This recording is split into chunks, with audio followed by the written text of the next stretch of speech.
Olá, família! Graça e paz, graça eterna, abençoados. Como estão vocês? Eu espero que vocês estejam reinando em vida e em perfeita paz, mediante a graça de Deus. Eu quero deixar uma pequena reflexão para os irmãos,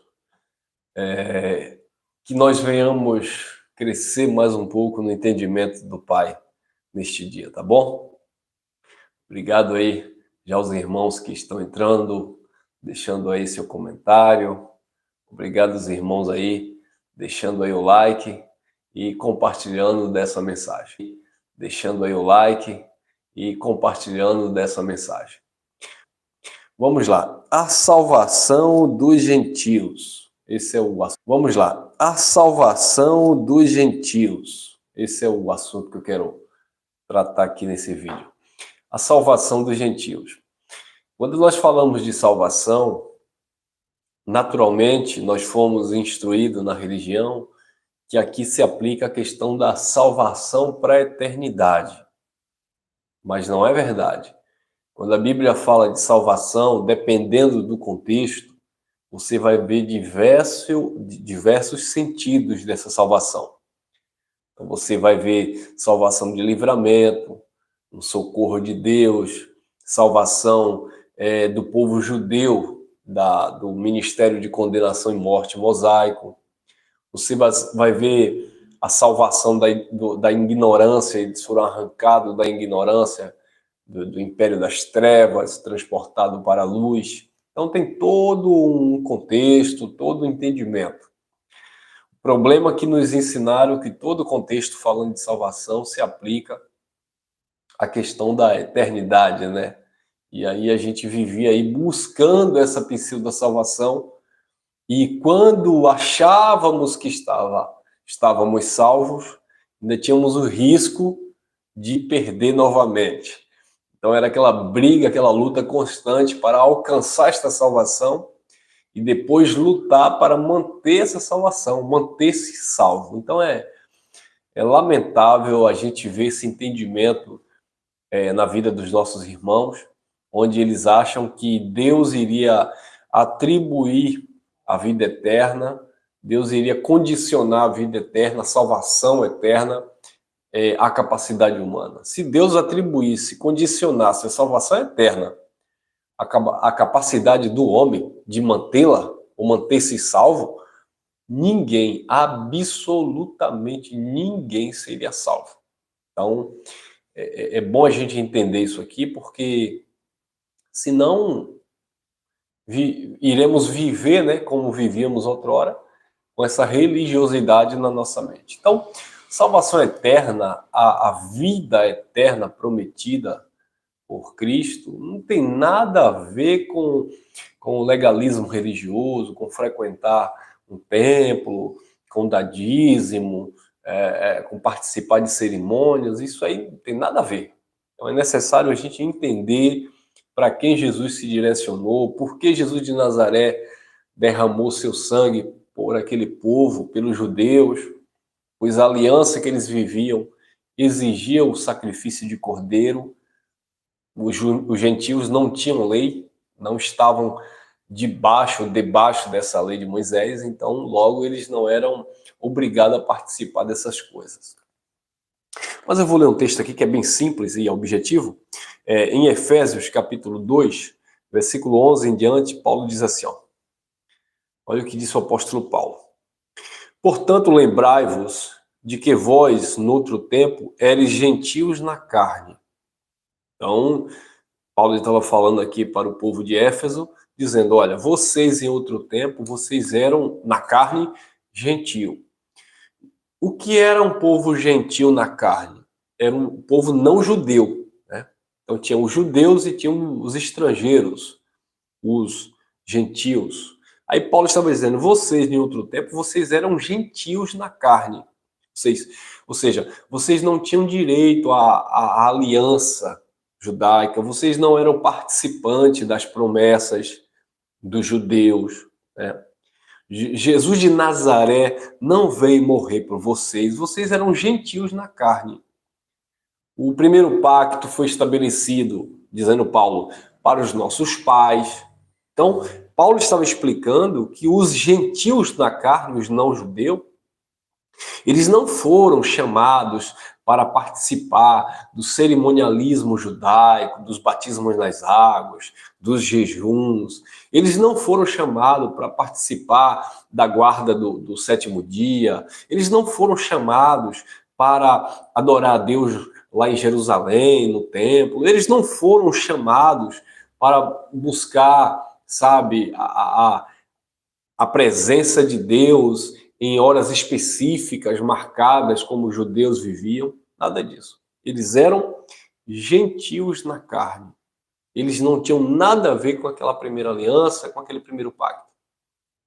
Agora, como eles eram filhos de Deus, independente dos pactos, e Deus, nós já falamos diversas vezes, que Deus ele é pai do Espírito, ou dos Espíritos, esses Espíritos iriam ser aperfeiçoados.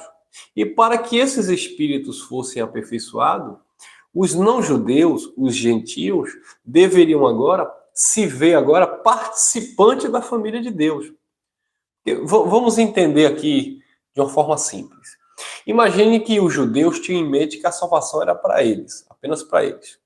Você lembra que quando Jesus manda Pedro pregar lá para Cornélio, que era um cidadão romano, em toda a sua casa, Pedro até que resiste, não, eu não vou colocar um animal imundo, eu não vou comer nada imundo, eu não como nada imundo. Aí Cristo diz, não façais imundo aquilo que eu purifiquei. E aquela visão ali, naturalmente, Cristo estava mostrando que os gentios, ou seja, os não-judeus, agora seriam aceitos mediante o feito de Cristo. Cristo executou uma redenção na vida dos judeus, Cristo pagou o preço pelos judeus, Cristo remiu os judeus, e agora Cristo estava aproximando aqueles que estavam longe. Cristo estava chamando agora para perto os gentios. Cristo agora estava estabelecendo uma só família, um só corpo, uma só fé, um só batismo, para que todos agora fossem participantes desta graça. Então a graça de Deus, ela não apenas remiu os judeus dos seus pecados, ela não apenas perdoou os judeus da transgressão da lei, ela não apenas tirou, arrancou o pecado, o ministério de condenação e morte, mas também ela aproximou os gentios, ela trouxe para a família, ela unificou. Então a graça de Deus, ela agiu por estes dois princípios: perdão na vida dos judeus, remissão na vida dos judeus e aproximação dos povos, unificação do corpo. Então, abençoados, quando nós dizemos que Jesus de Nazaré não derramou sangue por você, por mim, por você, com isso nós não estamos invalidando a importância do sacrifício de Jesus. Porque se não houvesse o derramamento de sangue para remir os judeus, também não haveria aproximação dos gentios. O ajuntamento, né? O Israel de Deus, ou seja, judeu e gentio. Então, é necessário a gente bater nisso, porque tem uns engraçadinhos aí, até que já entenderam o Evangelho da Graça, em parte, entenderam em parte, que ele diz assim, mas nós não temos nada a ver, porque Jesus de Nazaré morreu, foi pelo judeu, está escrito que ele veio para os judeus, porque Jesus de Nazaré, ele veio para as ovelhas perdidas da casa de Israel. Tudo isso nós sabemos, mas o efeito do feito dele nos atingiu. O efeito daquela obra na vida dos judeus também nos beneficiou. Em que sentido? No sentido de que o povo que estava longe foi aproximado de Deus. Os gentios que estavam longe foram chamados agora para perto. E aí você pode me perguntar, irmão Elson, mas isso foi para os gentios daquela época. Sim, mas aqueles gentios, aqueles não-judeus, estavam ali nos representando, ou seja, representando todos os povos. Porque senão a salvação também, pelo sacrifício de Cristo, seria apenas para os judeus daquela época. E os judeus de hoje, que são filhos de Deus? Eles não foram beneficiados por aquele sacrifício de Cristo? E os judeus que hoje também acreditam no sacrifício de Jesus? Então eles não são participantes da obra redentora, salvífica de Jesus, porque eles não estavam lá no contexto de Jesus? Claro que sim. Então a obra que Jesus de Nazaré, o resgate que Jesus de Nazaré, o sacrifício que Jesus de Nazaré fez pela casa de Israel, pelos judeus, também alcançou os judeus de todas as gerações futuras, de todos os séculos. Então, a aproximação dos gentios daquela época, o chamado dos gentios naquela época para fazer parte de um só corpo, uma só fé, um só batismo, também nos atingiu no nosso tempo. Por quê? Porque você vê que foi uma obra que não ficou limitada àquele tempo, àquele período, aquelas pessoas. Tá? É uma obra transcendental, transcende o tempo. Então, é lamentável quando alguns irmãos dizem assim, mas a graça de Deus não foi para nós, a graça acabou, que a graça só foi para aquele povo. Então, hoje eu não estou na graça, então hoje eu estou no reino de Deus, hoje eu estou na pátria eterna, hoje eu estou na vida eterna. Ué, isso vem através de quem? Tudo pelo feito de Cristo, abençoado. Ou seja, um ato de graça, de favor de Deus, porque ninguém merecia nada. Quem merecia? Eu sou merecedor de alguma coisa para dizer que hoje eu estou na pátria eterna, no reino eterno, no evangelho eterno, na graça eterna, na vida eterna. Se não fosse favor, né, do próprio Deus em Cristo, então não adianta. Então isso são detalhes, né, abençoado? São detalhes, a gente tem que relevar essas questões, mas só a título de curiosidade, tá bom? Então vamos lá. Efésios capítulo 2, versículo 11 diz assim, né? Olha lá. Portanto, lembrai-vos de que vós, no outro tempo, eres gentios na carne, e chamados incircuncisão pelos que na carne se chamam circuncisão feita pela mão dos homens. Então o que acontece? O povo de Israel, o povo judeu, o ato da circuncisão era uma demonstração, né, de que aquele povo tinha uma aliança com Deus. Então eles circuncidavam e eles se vangloriavam naquela circuncisão, né, porque aquela circuncisão mostrava que eles tinham uma aliança com Deus. Então todo judeu, todo homem, né, 8 dias de nascido, eles eram levados ao templo e ali eram circuncidados, segundo a lei de Moisés, e eles davam ali a oferta da circuncisão, o sacerdote apresentava aquela criança no templo, né, era apresentada ao Senhor, eles davam ali um par de rolinhos, se eu não me engano, um par de pombos, alguma coisa do tipo, que era a exigência da lei de Moisés. Jesus de Nazaré, com 8 dias de nascido, foi apresentado no templo e os pais deram lá a oferta exigida na lei de Moisés. Então, o que acontece? O pastor, hoje, ele pega uma criança e diz assim, nós não batizamos porque criança não tem consciência de pecado, nós apresentamos ao Senhor. Ué, por quê? Porque Jesus foi apresentado no templo. Sim, mas Jesus foi apresentado no templo e Jesus foi circuncidado. Porque Jesus era judeu, tá, pessoal? Então, não faz sentido apresentar uma criança a Deus hoje, porque Deus conhece tudo.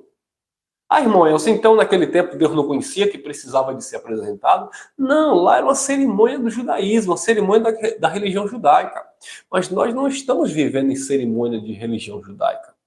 O problema é que a igreja evangélica, né, principalmente, as igrejas denominadas cristãs, elas usam o exemplo, o modelo de Israel para definir a sua fé. Israel era um povo distinto, um povo específico de Deus lá no primeiro pacto.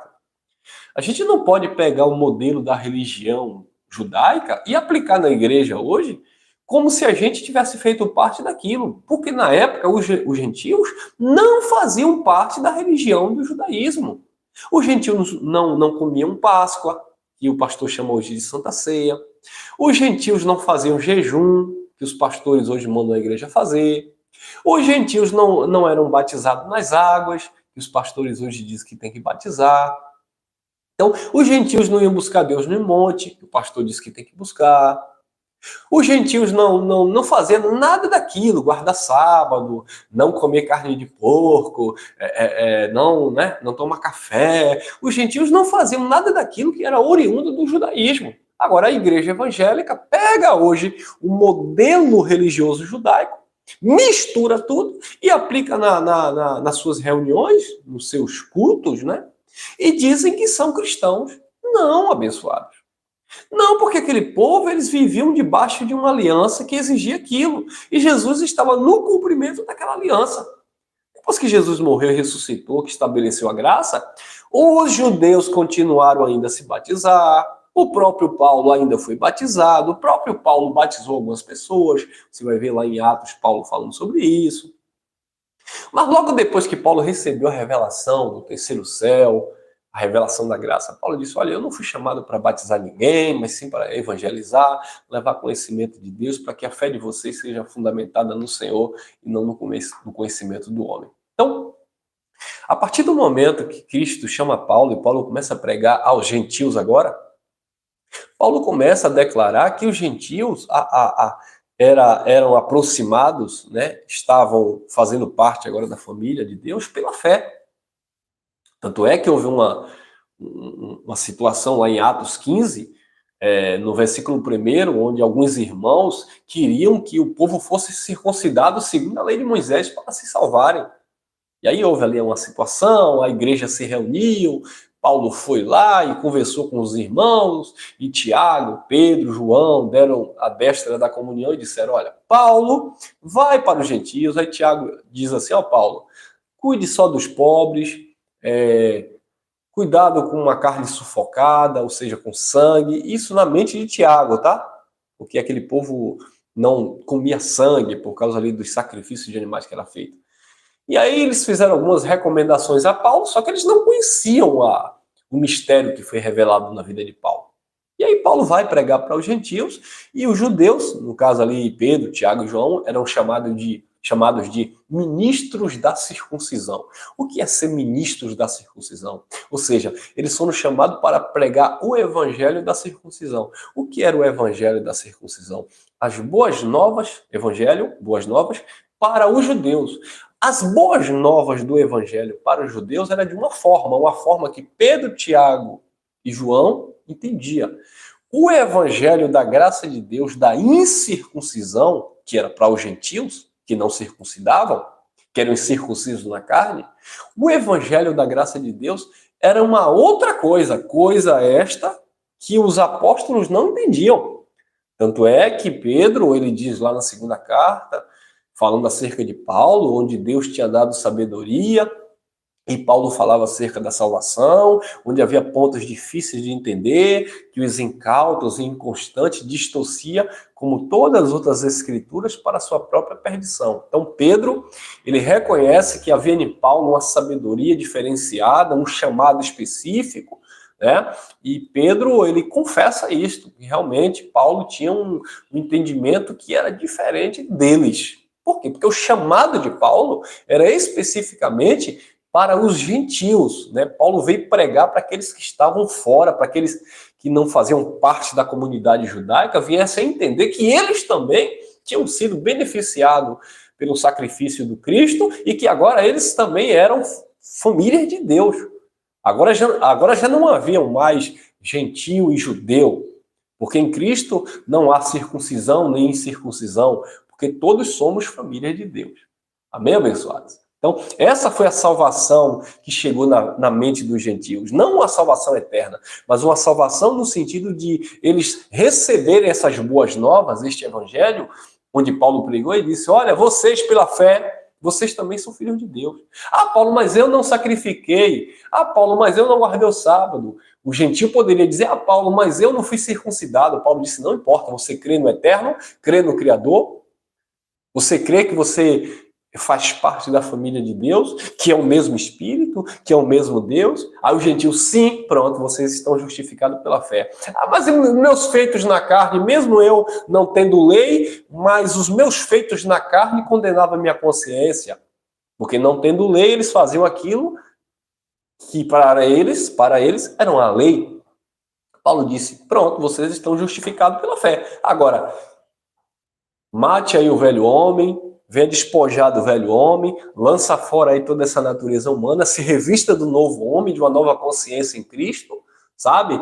Mate aí as paixões, as vontades carnais, porque são coisas indecentes, imorais, independente se vocês são judeu ou gentil, independente se vocês estão debaixo da lei ou debaixo da graça, são obras carnais que não glorificam o Pai. Controle essa carne velha aí que para nada presta, que não se converte, e viva agora com uma mentalidade nova, uma metanoia na sua vida, uma transformação na sua mente, agradando ao Pai em todas as coisas. E aí agora, pela fé, os gentios tinham sido, daquela época, justificados da sua má consciência. E o judeu, pelo sangue de Cristo derramado na cruz. Amém, abençoados? Então, o apóstolo Paulo, ele continua a falar, no versículo 11, né? Portanto, lembrai-vos de que outrora eres gentios na carne, chamados incircuncisão pelos que na carne se chamam circuncisão feita pela mão de homens. Versículo 12. Que naquele tempo estavam sem Cristo e separados da comunidade de Israel, tá vendo?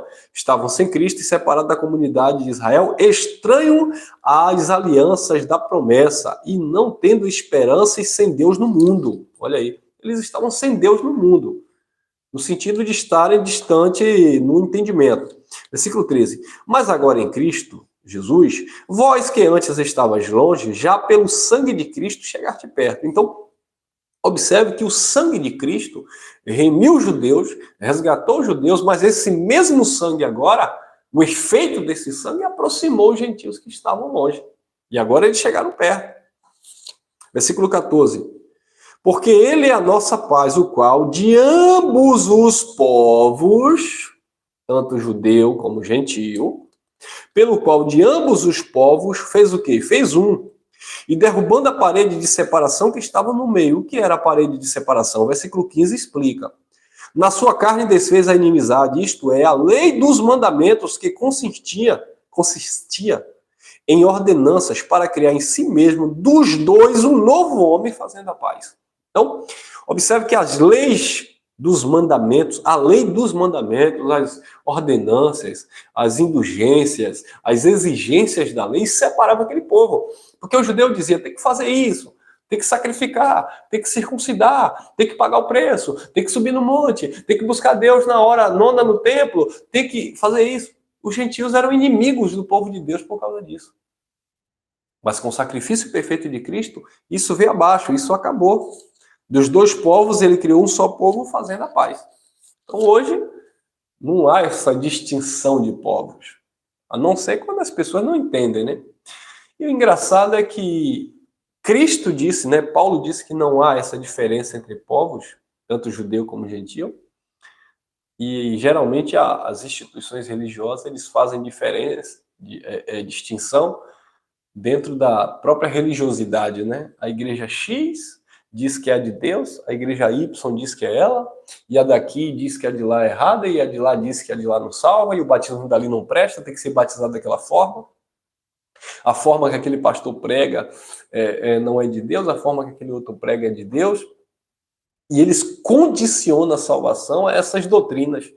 E não tem nada a ver uma coisa com a outra. Então é como se nós pregássemos o Evangelho da Graça e disséssemos assim, olha, salvação eterna é só quem está andando, caminhando em graça. Não faz sentido. Aqui nós caminhamos no entendimento, na paz de Cristo, descansamos na obra feita por Cristo, estamos em paz com Deus. Mas a gente não sai dizendo que o de lá é perdido, que o de lá não é de Deus. Não, nada disso. A questão é a doutrina, o ensinamento. Mas a vida que pertence a Deus, o Filho de Deus, ele é independentemente da doutrina que ele segue. Então, a gente vê aí muita briga, muita confusão no meio da religião, muita discórdia. Você vê aí nas instituições religiosas, na mídia, sabe? As pessoas ofendendo a outra porque não vivem na mesma fé, aí critica no sentido pessoal. Não, abençoado. Fala da doutrina. O que a Bíblia diz? O que a palavra de Deus diz? Pronto. Ah, mas você está falando que aquela doutrina lá está errada. Sim, eu estou falando da doutrina. Não estou falando em questão de salvação, se ele é, se ele não é filho de Deus. Isso não tem nada a ver, tá bom? Então, a salvação na vida dos gentios chegou por este conhecimento. Assim como chegou na nossa vida. Porque outrora nós estávamos no sistema religioso, acreditando que a nossa salvação dependia daqueles atos religiosos. E hoje a gente descansa no Pai, e esta fé, a fé nesta palavra, nos fez entender o nosso posicionamento no Senhor. Olhe lá também, cadê a tua onde, meu Deus? Deixa eu ver aqui. Sim. Versículo 16, diz assim: e pela cruz reconciliar ambos com Deus em um corpo, matando com ela as inimizades. 17. E vindo ele, evangelizou a paz aos que estavam longe e aos que estavam perto.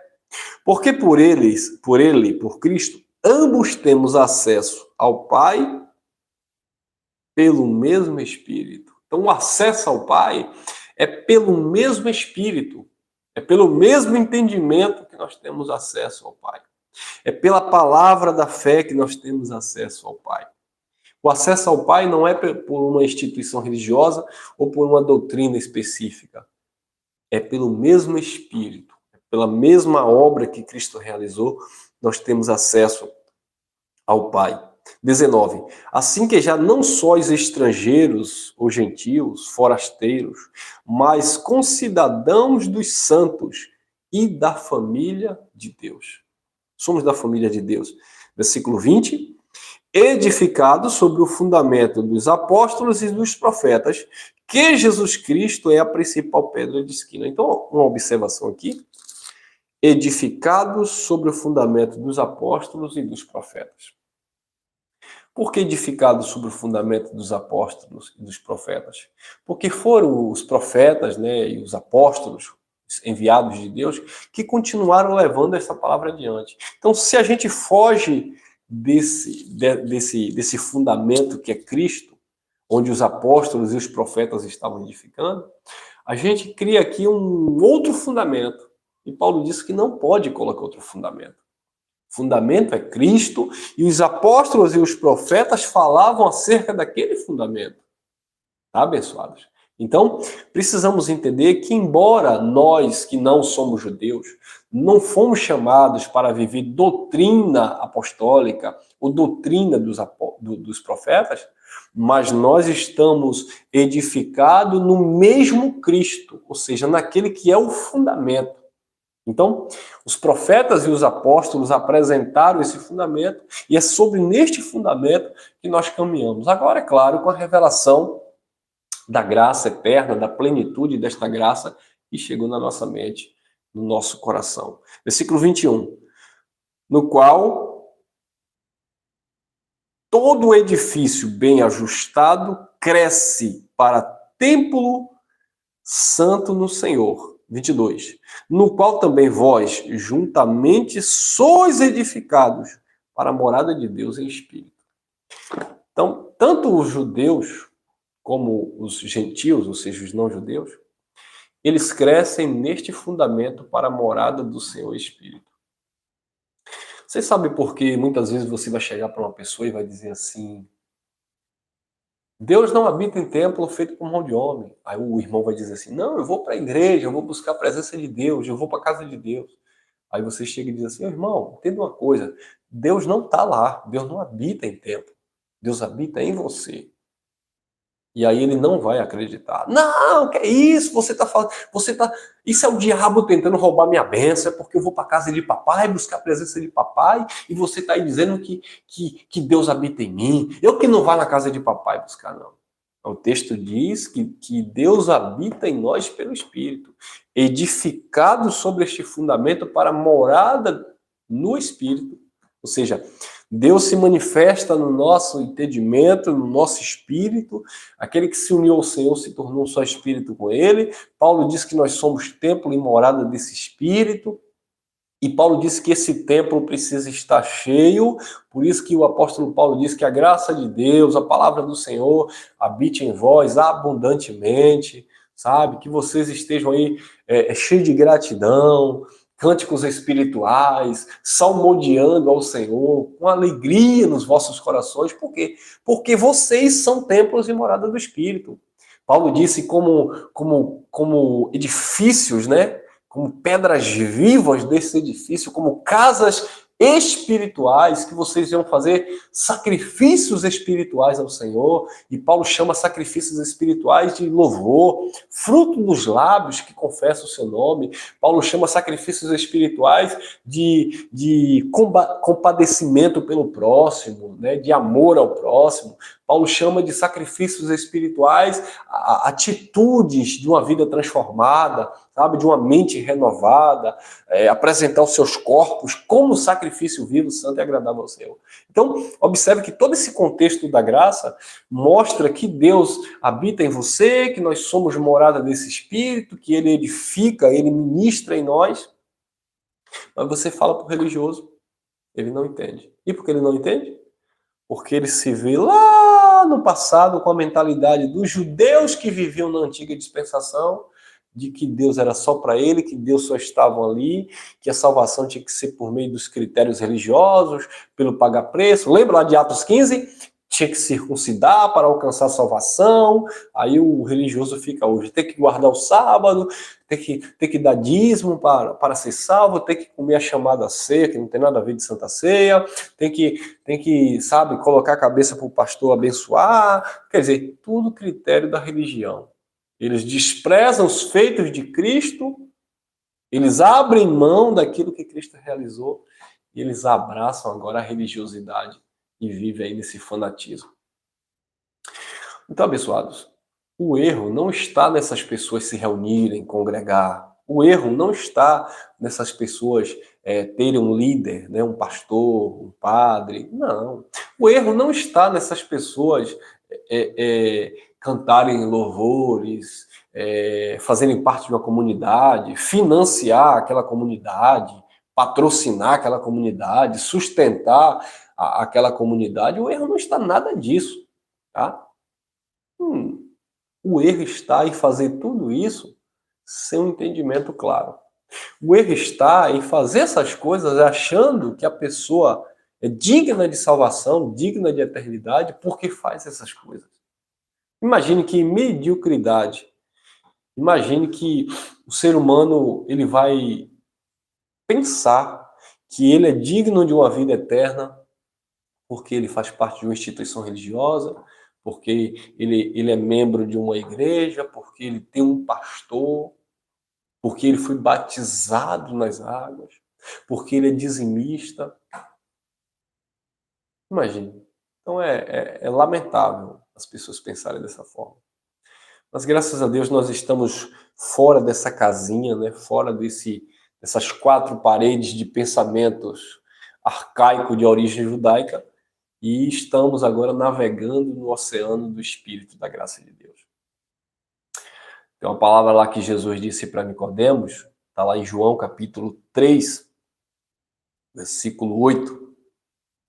Jesus diz assim: o vento sopra onde quer e ouve-se a sua voz. Ninguém sabe de onde vem, nem para onde vai. Assim são aqueles que nasceram do Espírito. Quem é carne, o entendimento é carnal, o entendimento é literal, o entendimento é cerimonial, o entendimento é natural, né? E o homem natural não compreende as coisas do Espírito, porque elas se discernem espiritualmente. Jesus disse, olha, a carne para nada presta, as palavras que eu vos digo são espírito e vida. E aí Jesus dizia, espírito e vida, quem não comer da minha carne e não beber do meu sangue não tem vida comigo. E o entendimento carnal era dos judeus. Nós vamos comer a tua carne? Nós vamos beber do teu sangue? Como assim? O entendimento carnal era, Nicodemos, como eu sendo velho vou nascer de novo? Porventura voltarei para o ventre da minha mãe e voltaria a nascer? O entendimento carnal era a mulher samaritana, o poço é fundo, tu não tem vasilha para tirar, como é que tu vai tirar? Tu é maior do que o nosso pai Jacó, que bebeu dessa água, deu aos seus filhos e ao seu gado. Então, o entendimento carnal sempre é esse. O entendimento carnal sempre é procurando uma justificativa, procurando um jeitinho de encaixar ali alguma coisa para dizer que ele alcançou a vida eterna porque ele mereceu, porque ele pagou o preço, porque ele é diferenciado, porque ele é um religioso. O entendimento espiritual é fé. Fé. E a fé sem obra é morta. Tiago falou que a fé sem obra é morta na lei, tá? É só entender o contexto que Tiago falou. Então a fé hoje na graça, você não tem obras de amor, não? Tem sim, obras espirituais. Então, a fé que nós temos no Pai, esta fé nos educa, esta graça nos ensina, e aí você vai andar em boas obras no Senhor. Não obras religiosas, não tem nada a ver. Andar em boas obras no Senhor, praticar boas obras no Senhor, não tem nada a ver com ir no templo, fazer jejum, dar dízimo, isso não tem nada a ver de obras no Senhor. Obras no Senhor é aquilo que o bom samaritano fez. Viu necessitado, cuidou, curou, hospedou. As boas obras no Senhor se teu inimigo tiver fome, dá de beber, se tiver sede, dá de comer. As boas obras no Senhor viu nu, vai lá e veste. Viu faminto, vai lá e alimenta. As boas obras no Senhor, viu alguém caído, dê a mão e levanta. É isso. As boas obras no Senhor, justiça, misericórdia quero e não sacrifício. As boas obras no Senhor são atitudes de uma mente que foi transformada. As boas obras no Senhor é que comais, que bebais, que faças qualquer coisa, fazer para a glória do Senhor. As boas obras do Senhor é não se gloriar na carne, mas se gloriar no Espírito. As boas obras no Senhor é viver com a tua consciência tranquila, tudo é puro para os puros, todas as coisas são lícitas, nem tudo me convém, porque eu ando em boas obras que o Papai do Céu preparou. Então, boas obras de fé no Senhor hoje não tem nada a ver com obras religiosas, mas sim com a vida transformada de alguém que conheceu o Evangelho e tem uma atitude totalmente diferenciada daquela velha criatura que andava segundo o seu próprio entendimento, segundo a tua própria paixão. Amém, meus irmãos? Obrigado a vocês nos comentários, graça e paz, graça eterna. À noite nós voltamos. Eu vou dar uma saída aqui, vou resolver umas questões. À noite eu tenho um trabalho aqui na academia. Então, se eu atrasar um pouquinho, mais às 7h10, 7h20, ou 19h10, 19h20, eu espero vocês aqui para a gente bater mais um papo, tá bom? Graça e paz, graça eterna, e até logo mais, permitindo Papai do Céu, aquele que vive e reina para todo sempre.